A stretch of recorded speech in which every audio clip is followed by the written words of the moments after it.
Hello everyone, welcome to my YouTube channel.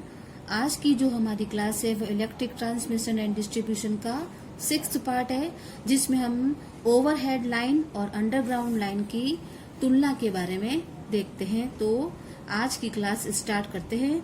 सबसे पहला overhead का मतलब सिरोपरी लाइन और अंडरग्राउंड का मतलब भूमिगत लाइन। अब इन दोनों के अंदर तुलना देखते हैं कि इनमें किस प्रकार से कंपैरिजन किया जाता है। पहला देखते हैं इसमें लाभ, इन दोनों की तुलना में लाभ क्या है। सबसे पहले सिरोपरी लाइन में, जिसे ओवरहेड लाइन कहते हैं, इसकी स्थापना लागत कम होती है और जो भूमिगत लाइन होती है इसकी जो लागत होती है वो क्या होती है, अधिक होती है। इसका सेकंड पॉइंट, इसमें सरलता से लाइन में से ब्रांचें निकाली जा सकती है। यानी इसमें क्या होती है, आसानी से जो भी लाइन निकल रही है उसमें से बहुत सी लाइन की जो ब्रांचें हैं अतिरिक्त भी निकाल सकते हैं। लेकिन इसमें लाइन की स्थापना के बाद ब्रांच में से लाइन को निकालना कठिन होता है। वो किसमें होता है, भूमिगत लाइन के अंतर्गत। सिरोपरी लाइन का तीसरा पॉइंट, इस लाइन का इंसुलेशन होता है वह नमी से कम प्रभावित होता है। लेकिन जो भूमिगत लाइन होती है इसका जो इंसुलेशन होता है वह केबल में नमी पहुंचने से क्या होता है, प्रभावित होता है। चौथा पॉइंट सिरोपरी लाइन का, यह लाइन एक सीमा तक ओवरलोड स्थिति में कार्य कर सकती है, क्योंकि इस लाइन में जो ऊष्मा उत्पन्न होती है वो क्या होती है, वायु में फैल जाती है। लेकिन जो अंडरग्राउंड लाइन होती है यह ओवरलोड स्थिति में कार्य नहीं कर पाती है, क्योंकि इसमें जो केबल होती है, केबल में जो ऊष्मा उत्पन्न होगी उसका विकिरण नहीं हो पाता है। इसका पांचवा पॉइंट, इसमें चालक की दूरी को बढ़ा करके अधिक वोल्टेज पर भी विद्युत पारेषण किया जा सकता है। लेकिन जो भूमिगत लाइनें होती है इसमें अधिक वोल्टेज पर विद्युत पारेषण के लिए उच्च वोल्टेज क्षमता वाले केबल को बदलना पड़ता है। ओवरहेड लाइन का 6 पॉइंट, इसमें अनुरक्षण और मरम्मत कार्य होता है वह आसानी से किया जा सकता है। लेकिन जो भूमिगत लाइन होती है इस लाइन में अनुरक्षण की तो आवश्यकता नहीं होती है, लेकिन उसमें जो मरम्मत का कार्य होता है वो क्या होता है, बहुत कठिन होता है। तो ये अंडरग्राउंड लाइन और सिरोपरी लाइन के अंदर जो डिफरेंस है, उनके लाभ बताए, उनके अंदर डिफरेंस क्या क्या है वो है। अब इसकी हानियों में डिफरेंस को देखते हैं कि इनमें हानि में क्या डिफरेंस होता है। अब इसकी हानियां हैं, उनमें डिफरेंस क्या है वो देखते हैं। पहले सिरोपरी लाइन में देखते हैं कि यह लाइन होती है वह जीवों के लिए सुरक्षित नहीं होती है। क्यों नहीं होती है, क्योंकि इसमें जो लाइन का जो तार होगा यदि जमीन के ऊपर जाके गिर जाएगा, जिससे क्या हो जाती है, दुर्घटना हो सकती है, या जो भी उसके संपर्क में आता है उसको इलेक्ट्रिक शॉक लग सकता है, उसकी मृत्यु भी हो सकती है। लेकिन जो ये अंडरग्राउंड लाइन होती है वह सुरक्षित होती है। अगला पॉइंट है सिरोपरी लाइन का, आंधी, तूफान, भूकंप और वाहनों की टक्कर से लाइन के टूटने की और दुर्घटना होने की संभावना होती है। लेकिन अंडरग्राउंड लाइन होती है, इसमें यह जो कारण होता है उससे सुरक्षित होती है और दुर्घटनाओं की भी संभावना नहीं रहती है। थर्ड पॉइंट इनका सिरोपरी लाइन में, इसका जो कार्यकारी आयु होती है वह लगभग कम होती है, 25 से 30 वर्ष तक होती है। लेकिन जो अंडरग्राउंड लाइन होती है इनकी जो कार्यकारी आयु होती है वो अधिक होती है, और वो कितनी होती है, 50 से 60 वर्षों तक होती है। तो इनमें हमने अभी डिफरेंस देख लिया है लाभ और हानियों के अंतर्गत। इसमें ओवरहेड लाइन और अंडरग्राउंड लाइन में क्या डिफरेंस होता है। अगली है स्पैन, इसे हिंदी में विस्तृति कहते हैं। इसकी डेफिनेशन, किसी लाइन के दो साथ वाले खंभों की जो बीच की दूरी होती है उसे क्या बोलते हैं, स्पैन कहते हैं। यानी एक लाइन चल रही है उसमें साथ साथ में जो दो खंभे लगे रहे हैं उनके जो बीच की जो डिस्टेंस होती है, पोल्स के जो बीच की दूरी होती है उसे स्पैन कहते हैं।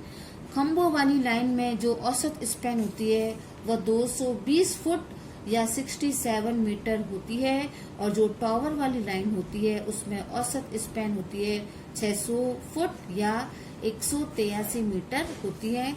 ये आपके एग्जाम में क्वेश्चन पूछा हुआ है कि जो खंभों वाली लाइन होती है उसमें औसत स्पैन का मान कितना होता है, या तो 200, अगर फुट में पूछे तो 220 फुट, और मीटर में पूछेगा तो 67 मीटर होता है। अगला है अपना सिरोपरी लाइन से संबंधित भारतीय विद्युत नियम। यानी भारतीय विद्युत नियम में जो सिरोपरी लाइन के लिए कुछ नियम बना है उसके बारे में देखते हैं। पहला तो अपन देखते हैं इसमें वोल्टेज की सीमाएं क्या क्या होती है। निम्न या जो कम वोल्टेज होता है या लो वोल्टेज होता है वह वोल्टेज 250 वोल्ट से अधिक नहीं होती है। सेकंड है मध्यम वोल्टेज या मीडियम वोल्टेज, यह वोल्टेज होता है वह 650 वोल्टेज से अधिक नहीं होती है। उच्च वोल्टेज जिसे हाई वोल्टेज कहते हैं यह 33,000 वोल्ट से अधिक नहीं होती है। चौथा होता है अति उच्च वोल्टेज जिसे एक्स्ट्रा हाई वोल्टेज कहते हैं, यह 33,000 वोल्ट से अधिक होती है। तो ये लाइंस के अंदर कुछ वोल्टेज की जो रेंज होती है ये नियम के अंतर्गत इनकी रेंज होती है वह इनके अतिरिक्त नहीं होनी चाहिए। इनकी जो रेंज होती है वह नियम के अनुसार आपको जब अपन लाइन को स्थापना करता है कोई भी तो उसको इन नियमों का पालन करना चाहिए। अब अगला है जमीन से दूरी या भूतल से दूरी क्या होती है। अगर आपको पूछे कि भूतल से दूरी किसे कहते हैं तो ओवरहेड लाइन में सबसे नीचे वाले चालक को या सबसे नीचे वाले जो चालक की जमीन से जो दूरी होती है उसे ग्राउंड क्लियरेंस कहते हैं। यानी उसकी भूतल से, अगर आपको पूछे कि भूतल से ऊंचाई का मतलब क्या होता है तो इसका मतलब ये होता है कि कोई भी ओवरहेड लाइन होती है उसमें जो सबसे नीचे वाला जो चालक होता है वह जमीन से कितनी दूरी पर होता है उसे अपन ग्राउंड क्लियरेंस कहते हैं। अब अपन देखते हैं कि भारतीय विद्युत नियम 1956 के अंतर्गत जो इसमें बहुत से इसके नियम बनाए गए हैं, इनकी नियम की संख्या बताई गई है, तो अब उसके बारे में अपन देखते हैं। सबसे पहला अपन देखते हैं नियम संख्या 77। अब ये नियम अपन देखते हैं, ये आपको मैं ऑरली बताती हूँ कि ये नियम किस प्रकार से कौन कौन सी वोल्टेज वाली लाइनों के ऊपर लागू होता है। तो पहला है आपका नियम 77। इसमें क्या है, सड़क को पार करती हुई सिरोपरी सर्विस लाइन के अंतर्गत इसमें पहला है निम्न और मध्यम वोल्टेज तक। इसमें जो इसकी जो लाइन की जो ऊंचाई होती है वह न्यूनतम ऊंचाई होगी वह 19 फुट होती है या 5.791 होती है। इसका जो सेकंड है वह उच्च वोल्टेज वाली यानी 11 किलो वोल्ट तक की जो लाइन होती है, सर्विस लाइन होती है, उसकी जो न्यूनतम ऊंचाई होती है वह कितनी होगी 6.096 मीटर या 20 फुट। अगली है आपकी इसमें नियम 77 के अंतर्गत सड़क के साथ साथ स्थापित सिरोपरी सर्विस लाइन, यानी जो सड़क के साथ साथ में यदि कोई ओवरहेड लाइन चल रही है तो इसमें पहला पॉइंट है निम्न और मध्यम वोल्टेज होता है उसकी जो न्यूनतम ऊंचाई होती है वो होगी 5.486 मीटर या 18 फुट होगी, और जो उच्च वोल्टेज की लाइन होगी वो 11 किलो वोल्ट तक की लाइन में है, इसकी जो ऊंचाई होती है वो होगी 19 फुट तक रखी जाती है।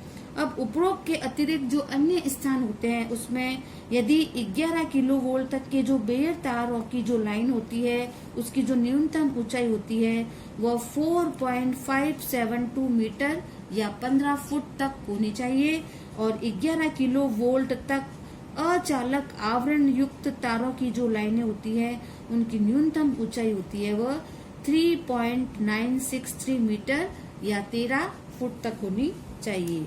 अब अति उच्च वोल्टेज की जो लाइनें होती है उसमें जो 33 किलो वोल्ट तक की लाइन होती है उसकी जो न्यूनतम ऊंचाई रखी जाती है वो होती है 5.182 मीटर या 17 फुट। यदि फुट में पूछे तो कितना हो जाएगा 17 फुट।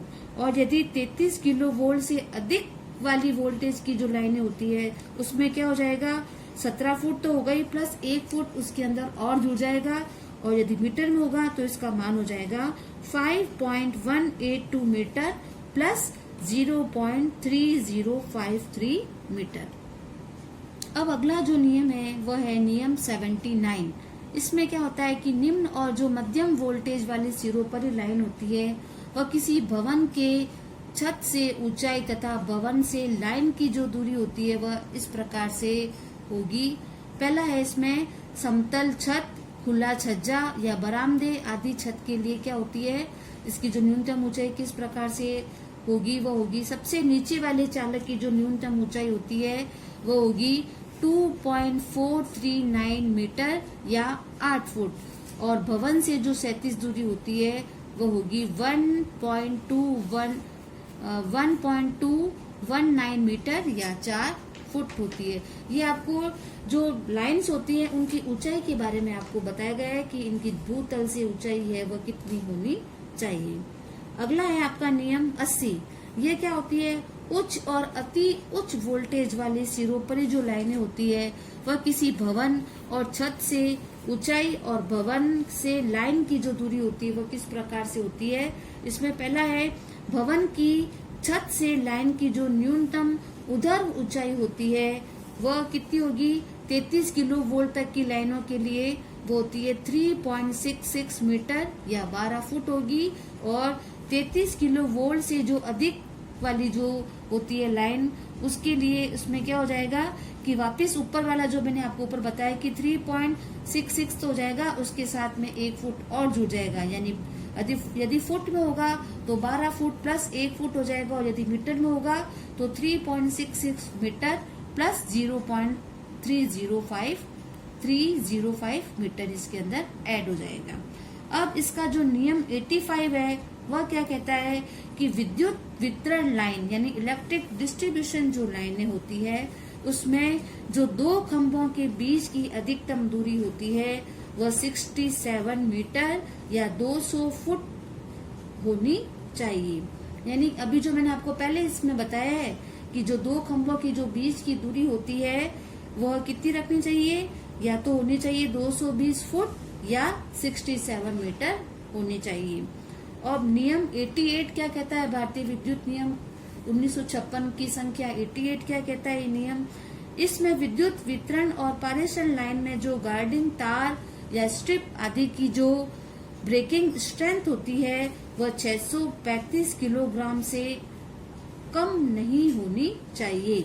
अगर आपको ये एमसीक्यूज के अंदर पूछे कि वितरण लाइन में और पारेषण लाइन के अंदर जो गार्डिंग का जो वायर प्रयोग होता है या जो स्ट्रिप प्रयोग होती है उसकी जो ब्रेकिंग स्ट्रेंथ होती है वह कितनी होनी चाहिए, तो वो 635 किलोग्राम से कम नहीं होनी चाहिए, और दो खंभों के जो बीच की दूरी होती है वह कितनी होनी चाहिए, वो होनी चाहिए या तो 67 मीटर या 220 फुट होनी चाहिए। लेकिन जो टावर होती है उसके लिए मैंने आपको बताया कि टावर के लिए इसकी जो रेंज होती है वो होती है,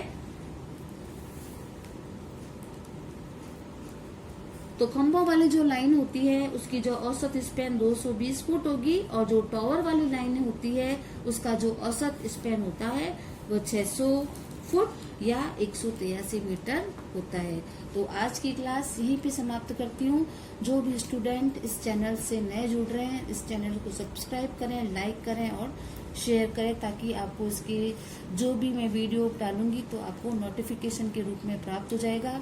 और अभी ये आपका कोर्स पूरा होने के बाद मैं इसके निम्मी के जो एमसीक्यूज है जो इम्पोर्टेंट एग्जाम में आने लायक है उनके वीडियो मैं आपको अपलोड करूंगी, तो आप इस चैनल से जुड़े रहें। Thank you.